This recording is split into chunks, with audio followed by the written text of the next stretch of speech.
হাদিস 121। আবু মুসা রাদিয়াল্লাহু আনহু থেকে বর্ণিত, তিনি বলেন, এক ব্যক্তি নবী সাল্লাল্লাহু আলাইহি ওয়াসাল্লাম এর কাছে এসে বলল, হে আল্লাহর রাসূল, আল্লাহর পথে লড়াইটা কি? আমাদের কেউ তো রাগের বশবর্তী হয়ে লড়াই করে, আবার কেউ নিজ মর্যাদা ও শ্রেষ্ঠত্বর জিদ ধরে লড়াই করে। রাবী বলেন, রাসূলুল্লাহ সাল্লাল্লাহু আলাইহি ওয়াসাল্লাম তার দিকে মাথা উত্তোলন করে তাকালেন।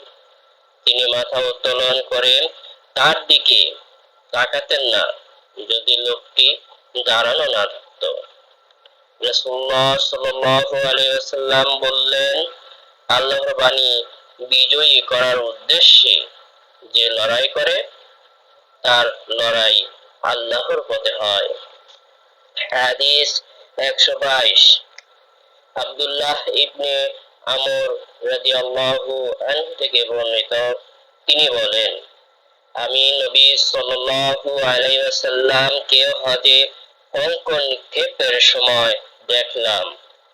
তাকে প্রশ্ন করা হচ্ছে।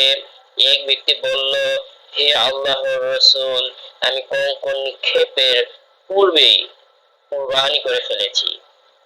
তিনি বললেন, অঙ্ক নিক্ষেপ করো, কোনো ক্ষতি নেই। আর একজন বলল, হে আল্লাহর রাসূল, আমি কুরবানি করার পূর্বেই মাথা কামিয়েছি। তিনি বললেন, কুরবানি করো, কোনো ক্ষতি নেই।